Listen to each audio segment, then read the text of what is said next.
Alors je m'appelle Solène, j'ai 27 ans, je suis bénévole pour l'association Jeune et Rose après avoir eu un cancer du sein à l'âge de 23 ans et je vis en région parisienne.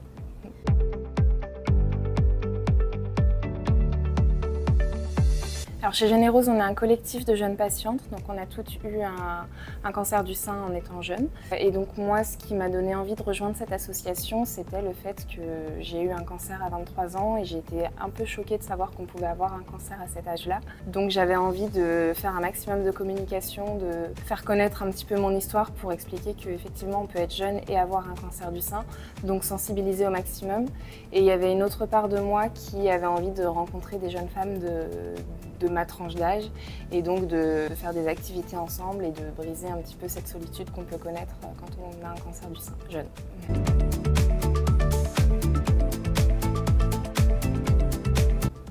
Ça a été assez fluide.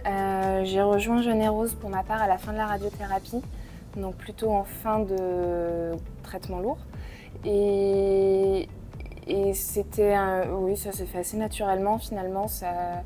On n'a pas de pression de la part de Jeune et Rose qui nous dit faites X heures par semaine ou vous devez impérativement faire telle et telle action.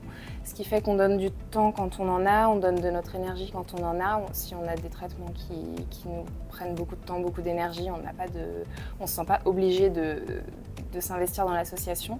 Ce qui fait qu'on le fait vraiment de bon cœur et je pense qu'on y gagne tout autant que les patientes qu'on accompagne.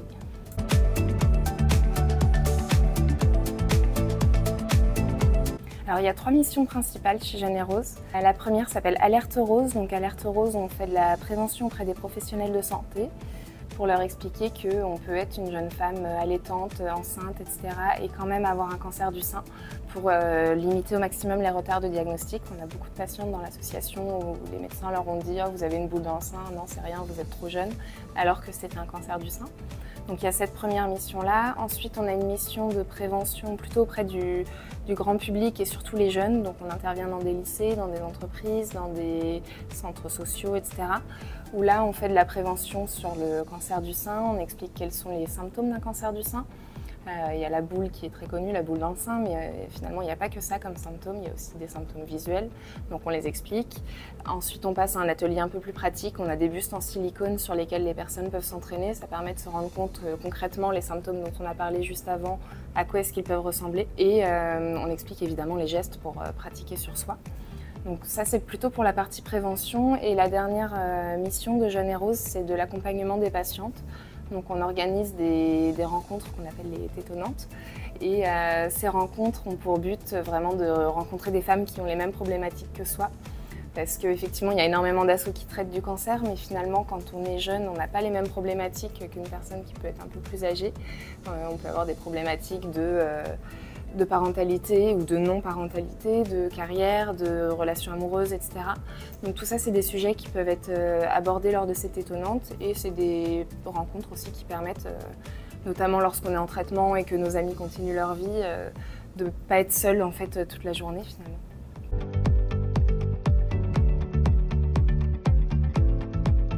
Très difficile de choisir. Je pense que les 3 sont très importantes et très complémentaires. Après, si je prends mon expérience personnelle, ce qui m'a poussée à rejoindre Jeune et Rose initialement, c'était vraiment de faire de la prévention. Je voulais que ça se sache qu'on puisse être jeune et d'avoir un cancer du sein. Donc ça, c'est vraiment une mission qui me tient énormément à cœur et l'accompagnement des patientes aussi. Parce que quand on a une patiente qui arrive dans une rencontre où on sent qu'elle est renfermée sur elle, un peu timide, pas très bien dans sa peau et qu'elle ressort les larmes aux yeux en nous disant merci parce que ça lui a fait énormément de bien, je pense qu'on a tout gagné quand on arrive à faire ça.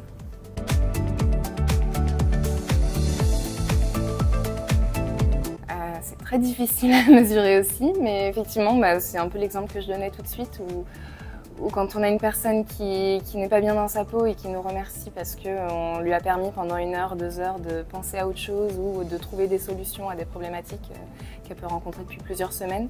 Je pense que c'est des petites graines, mais en fait mises bout à bout, on arrive à aider pas mal de monde et c'est ce qui motive aussi à continuer cet engagement.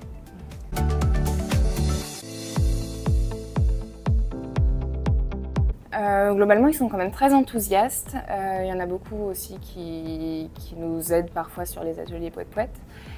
Je pense que sur les alertes roses, les médecins sont quand même très intéressés de comprendre un petit peu les problématiques de leurs patientes pour ensuite apporter un accompagnement et des soins qui soient les plus adaptés. Donc je pense et puis la pérédance, c'est aussi quelque chose qui se développe énormément. Donc je pense que c'est quelque chose qui les intéresse et pour lesquels ils sont enthousiastes.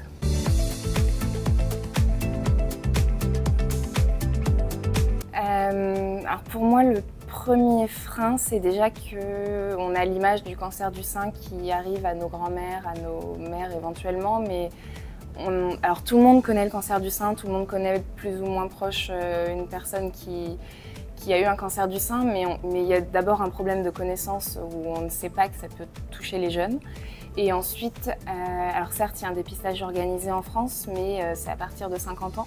Donc quand on n'est pas dans cette catégorie d'âge-là, on ne sait pas qu'est-ce qu'un cancer du sein, comment ça se manifeste, qu'est-ce qui doit nous alerter. Et donc c'est pour ça que Jeunes et Roses intervient dans les structures où se trouvent les jeunes pour toucher le cœur de ces cibles.